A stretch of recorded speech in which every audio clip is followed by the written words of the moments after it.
This is Missing Persons Uncovered, where we uncover the depth and complexities of this global issue. Every year, millions of people go missing worldwide. I'm Caroline Humer, a global child protection expert.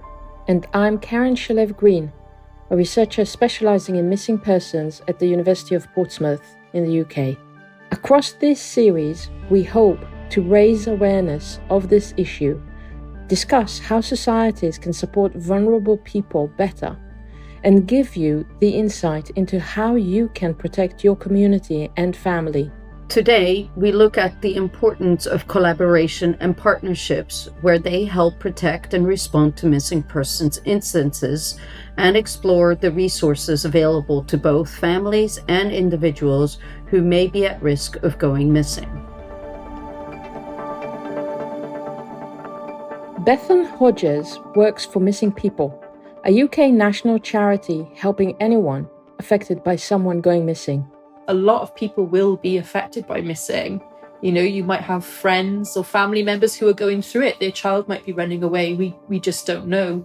So I think it's having conversations. Listening is huge. You know, a lot of what we do is just listen, and we can be there for our family members, our friends. Having worked in the homelessness and social care sector before joining Missing People, Bethan has a unique combination of experience and advice with collaboration, which we'll explore over the next half an hour.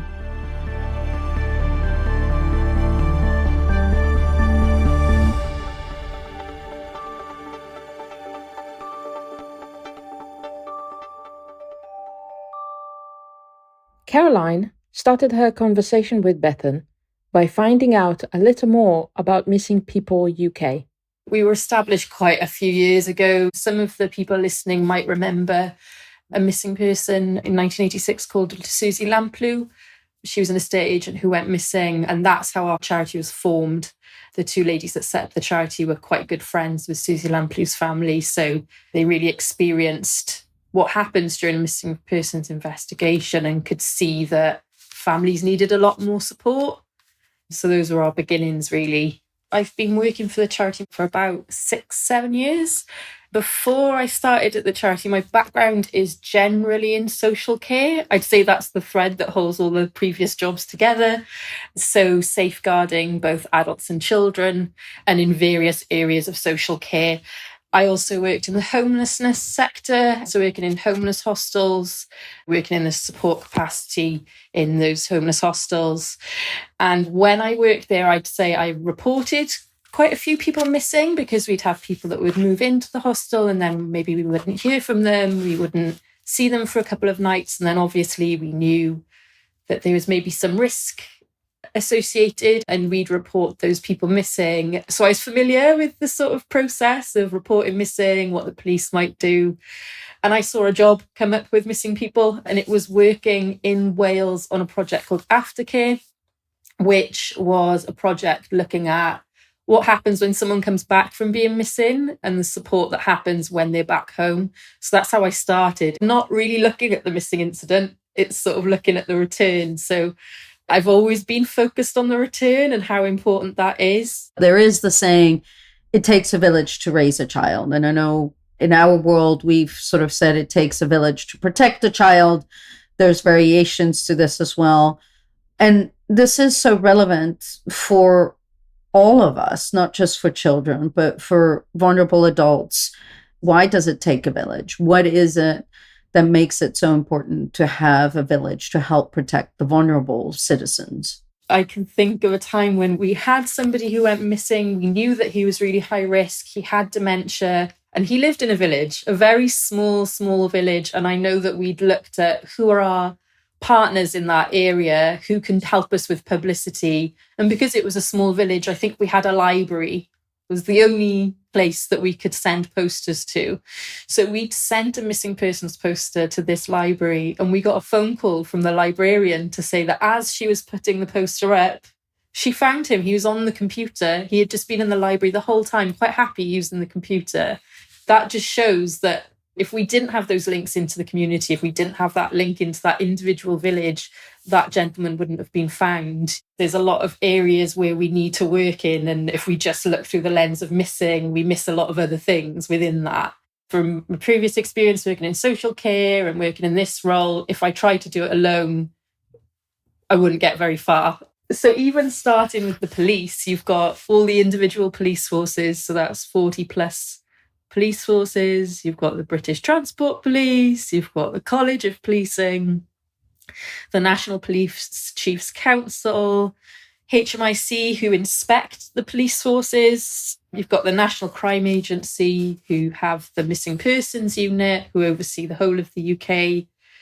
So that's already quite a long list, but within that, you've got all the individual roles within the police. And that's just looking at the police. You've got the local authority, so we've all got our own local council. And if you think of all the child protection people, all the adult protection people within those individual councils, it's a lot of people. And then even looking then at the third sector, which would be other charities. We work a lot in collaboration with other charities. We look at missing, but there's loads of other associated risks. And we need other charities to work with that are specialists in those risks. And then you've got health, NHS, education. There's so many people that get involved with missing. I'm not sure people would generally be aware of it, but, somebody goes missing in the UK every 90 seconds. And those agencies are constantly working together to keep people safe. I could keep talking about this. It's a very long list. I guess the fourth sector would also be the private sector. You've got the tech companies, the media aspect. And I have to say, we've had a lot of support from private companies. We've had support from, for example, LexisNexis help us a lot. We put out missing persons publicity on digital billboards. We're often given the opportunity to do that for free by those companies. So they really, really help us and collaborate with us day to day as well. One of Missing People's collaborations is relatively unique, as Bethan explains. We have a service called Textsafe. So that's a text message that we can send to the phone of a missing person, so an adult or a child, when they're away. That is requested by the police. It comes through as an email to us, and that tells us to send the message to the missing person. But it's confidential, so if the missing person texts us back, we don't pass that on to the police. So it's very much a conversation we have with the missing person. So they might text us back or they might phone us back. When it goes through to the helpline or over text, we listen a lot. We'll ask what the missing person wants to do. Maybe they're not ready to go back yet. Maybe they're not ready to speak to family. Maybe they're not ready to speak to the police, but they do want to speak to us.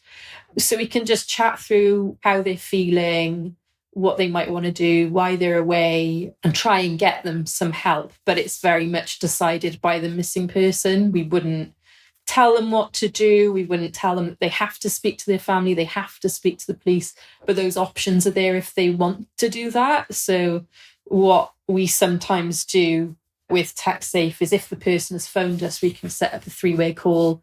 So for example, it might be a child who wants to set up a call with their parent.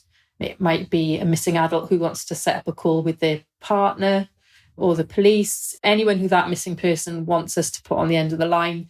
We might speak to some missing people who just are not quite sure what to do. And what we can do is just pass a message on to a family member to say that they're safe, they're in a safe place, but they're just maybe not ready to come back yet. We don't want people to feel like they have to make a decision there and then. Maybe they need a bit of time. Maybe they want to phone back tomorrow, a week from now. We can give people that time to talk to us. And it's about building that trust as well, to have conversations, because a lot of people who go missing might go missing more than once as well. And we want to be there every time. Textsafe is there once a person's already gone missing. And the police ask for that. But if they are a person that, let's say they are missing, or they have a loved one they would love to get in touch with but don't know how, you have a helpline. But how do you talk? How can they reach you? Our helpline number is 116000. You can phone that number anywhere in Europe and get some sort of missing support. In the UK, we're the missing support. So a family member or a loved one can phone that number and just talk through how they're feeling. We can give some support and advice, guidance. It really depends on what that person needs at the time. Also, we have some people who maybe they've got a loved one or a relative that they may have tried reporting missing, but maybe the police haven't taken it on as a missing case because maybe they've said the risk isn't high enough. There could be other reasons. But what we have at Missing People is a lost contact tracing service. We can trace loved ones or relatives that are missing, and that's something that our team can do as well. And how can the public minimize the risk of someone going missing? And what partnerships do Missing People have to support that? Bethan touches on some areas discussed in previous episodes. There may be people listening who have a loved one who has dementia. They may be at risk, maybe not right now, but maybe in the future there's a feeling that they might be at risk of going missing. There are things you can do now to prevent that risk. So there's something called the Herbert protocol that's available in a lot of areas in the UK. It's basically information you can fill out now, just as a safeguarding tool, really. It's something that you have that you know you've got there in case you do have to make that call. And it'll be things like description, like you would when you phone the police and report someone missing. It's that physical description, but it's also things about where that missing person might go. For example, if your loved one wants to go to where they used to work or where they used to go to school, you can put those details in that document for the police to know. I think more generally, it's just awareness of missing. I don't think we really talk about missing beyond it being in sort of TV programs and that kind of thing, where it's those very high risk, a kidnapping case or something like that. We don't really generally understand missing or how prevalent it is, how much it happens. Like I said, someone goes missing every 90 seconds. There are a lot of people who go missing for different reasons. We've done some research recently into missing adults and harm, and 3 in 4 adults were harmed whilst they're away, which is incredibly huge amount of adults that are harmed when they're away. I think that's part of the conversation that we've had previously with Charlie Hedges as well as Carlos Kippers from the Dutch police around the investigation and looking at the risk assessments, but also then having the ability for the police to reach out to charity like Missing People UK and others to be able to provide that help and that assistance to the family that is waiting to hear what is happening. And I just wonder what kind of examples of collaboration does exist in that aspect between Missing People in the UK and the police to help to make sure that the investigation is complete in a way with all the different entities. The main services that we provide the police are the Textsafe service that I spoke about, where they request the message. Another way is the family support.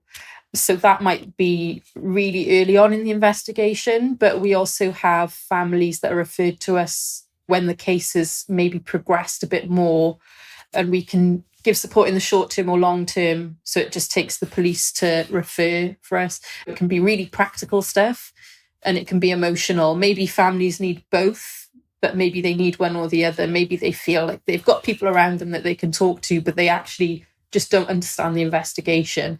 So one thing we do in terms of collaborating with the police is we take a little bit of that work, if you like, off them, and we can spend the time with families when maybe during the investigation they don't have the time to really sit down with the family and explain at length. Maybe they can have a short conversation, but what we can do is spend the time. And that's why we'd always say to police to make sure the families are supported, because we can be that constant throughout the investigation if the investigation is going on a little bit longer. Another form of collaboration is around child exploitation. We've got a service called Safe Call, and that would be specifically for children who are potentially being criminally exploited. And that service is for children who are being criminally exploited, but it's also for their family members. So that's a way that we collaborate as well, in the sense that police might refer families to us for that specific service. We have a lot of family members who self-refer. So they would come to us just to talk through how things are for them and their sort of worries and concerns about their children. And then what we can do is collaborate with the agencies we know that can help them. So almost acting as the first port of call, really, and then helping them to get more support. How do you build trust between a family and the police so that the information sharing continues effectively? We work in a trauma-informed way. We know that people may not want to speak to the police, and we would never say to someone that they have to. We'd always give it as an option. We'd always make sure that that person knows that we can be on the other end of the phone. So that's one thing we offer, is just to stay on the phone whilst they talk to the police, to give that sort of extra level of trust, if you like. We've always operated with confidentiality, anonymity. When someone phones us, we can't see their phone number. We don't know where they are in the UK. It's a private phone call. We don't know. What I would say is that if we're worried about someone, we let them know that we might need to phone the police, but we work in a really open way. And I know that we've recently done some research and consultation with people of colour about their experiences with the police. And there is a level of distrust about what happens when their loved ones are reported missing, the response they might get, etc. And we're really conscious of that as well, and are doing work around that with families involved to make sure that we do get to a point where people feel confident that they can report their loved one missing to the police. Obviously, there's just lots of work to be done in that area of trust. And I guess it's linked to other agencies as well, where people may have had, like when I say about trauma, bad experiences of working with professionals in general. We're really aware of that. And I think that, as you say, there's other aspects. And one aspect in my mind is the homeless shelters. A lot of times we look at them as, oh, we don't want them in my neighborhood. We don't want them in the area. So how do you see the partnerships role or collaboration role play between the homeless shelters and the charity as well as the police, I guess? I'll start with the two services we have at Missing People that kind of link into homelessness, but we have something called the Safeguarding Briefing Network. So that's another form of collaboration that we do with the homeless sector and the police. So the way that works is that when the police want to do publicity for a missing person, we can do publicity behind the scenes. So it doesn't go out to the public. It won't be a poster on a billboard. It will be like a poster that will be sent via email to a homeless shelter so they can print it out, look at it in the staff room, and they'll know if someone using that service is missing, and they can have that conversation in a discreet way and not put that person under any pressure. I think it's really important that people know that they can access support, and if they are missing, know how to reconnect if that's what they want. Adults aren't under any obligation to go back and reconnect if they don't want that, and if that's not something that they think is the best for them. Another service that we have is called Find Safe. It's basically our missing person system will talk to another system called Chain, which is a database of people who are homeless. And what it does is it flags up basically if the person's been reported missing, and that lets outreach workers know that they can have a conversation with that person about being missing. And I know that we got some data back through that, and it has led to missing people being found, or at least speaking to the police and having that conversation. Because a lot of people may have been reported missing and not even know that they've been reported missing. Maybe they were reported by a missing service and then they went to move to another homeless service. So it might be actually news to them that they're a missing person, the police are looking for them. And it can be quite a quick resolution to say, the police want to see you for a quick chat, just to know that you are safe and that you're actually in a homeless hostel and receiving support. And what about collaboration with hospitals and care homes? In 2018, we did an all-parliamentary inquiry into missing and mental health. So that involved a lot of collaboration with NHS, social care, the inspectorate, so CQC, who inspect hospitals and care settings. So we basically all sat around a table and looked at the current policies and procedures we had, and how could we make them more universal? How can we make sure that no one falls through the gaps in terms of going missing and not being supported? So that was published, and I'd say that has made some difference in terms of health and the police and other agencies collaborating on missing and looking at how do things work on a local level when somebody goes missing, what happens first, who's responsible, what staff members should be doing. And I think that's helped a lot. It feels like there's more collaboration around sort of hospitals and care settings. What collaboration isn't there yet that you need? I think it's having conversations about missing. What does it mean? What's the difference between running away and going missing? What happens when somebody goes missing? Earlier, when we said how prevalent it is, that 90 seconds, that means a lot of people will be affected by missing. You might have friends or family members who are going through it. Their child might be running away. We just don't know. So I think it's having conversations. Listening is huge. A lot of what we do is just listen, and we can be there for our family members, our friends. We know that a huge factor in people going missing is mental health. People get to a point where running away or going missing feels like the only option because being at home is unbearable. Living in their life is unbearable. Is there any way that we could be talking about that and people can trust us to have those conversations?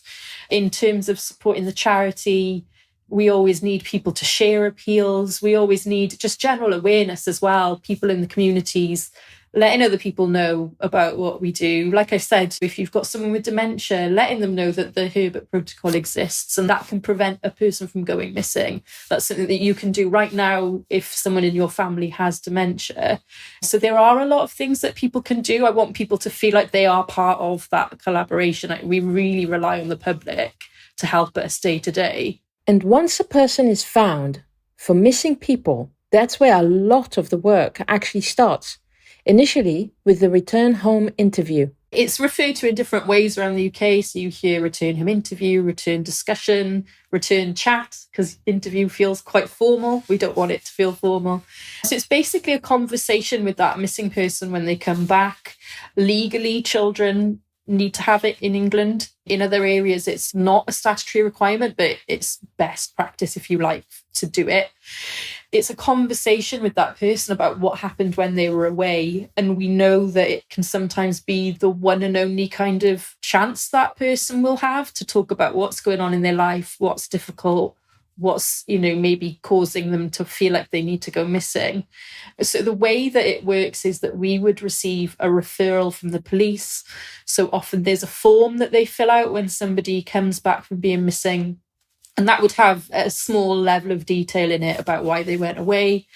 And we would receive that. And that would form the basis of that conversation. And we would make it really clear to the missing person what we know and just take it from there and have a conversation with them. We might have that conversation with a young person once, or we might see them week after week if they've been reported missing more than once. But we know those conversations are really, really important, especially if you've been missing a few times. If you go missing and you come home and no one asks you why, that's so bizarre for nobody to wonder where you went or what happened or how you were feeling. And we have a lot of particularly adults that don't get asked at all. They might have had a quick conversation with the police and then no support, no further conversation, no questions asked. And I think a lot of people, when we say, maybe they've disclosed something much later on, how come you didn't mention it at the time, which is very blaming. I would never phrase it this way to somebody, but they'll often say, nobody asked. You don't get asked when you come home. You're not going to trust someone if they're not interested in what happened when you were away. So it's really, really, really important. I can't stress enough how important it is to have that conversation. What's the biggest challenge in trying to collaborate with so many entities that you've mentioned throughout this episode? What's the biggest challenge for Missing People Charity to be able to do the work that you're doing? I think it's just awareness of the charity, awareness of what we do and how we can help. Because we are here to help. That's our role, is to help other agencies with missing. We're here to help missing people themselves. We're here to help families. So it's just, do those agencies know about us and do the public know about us? You're only going to know about Missing People, the charity, if your loved one goes missing. But we want people to know that we're here and that we can support them. We've got Runaway Helpline as well. It's the same service. When we talk about people listening and how they might be able to help or get involved, it's very much like, I do this job day to day. I definitely need your help. I would love loads of people to help me with this. I'd love people to collaborate with me. to get the word out there about what we do and how we work with other agencies. If you are on social media, you can follow us on Twitter, Facebook, those kind of accounts, and retweet and share appeals if you can. And look out in your community, you know, are you seeing our posters? Are you seeing sort of leaflets for us? Because that's something we can put leaflets in GP offices. We can put posters up, signposting people to the helpline. And it's that awareness that we're out there and that we can help. I really want to thank you for spending the time with us and having this conversation, because the partnership is never ending, because there's more and more partnerships that need to happen, and that we are a village in a global space to be able to work this. And so I really appreciate you sharing this information with us and being with us today. And I'm sure we'll talk more about the different services of missing people and hopefully have you back as well in the future. Oh, thank you, Caroline. It was lovely to speak to you.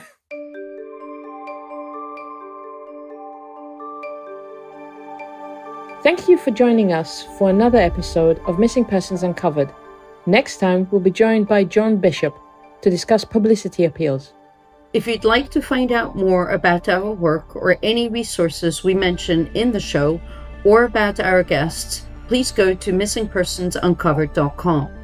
But if you'd like specific information or need help, please reach out to your local police department or national charity.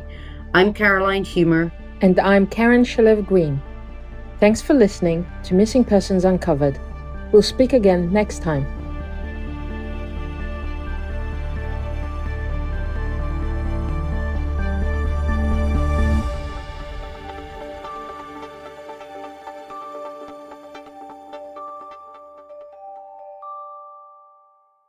This episode was brought to you by the University of Portsmouth. You can find out more about how their research is changing our world for the better and supporting projects like this at port.ac.uk/research.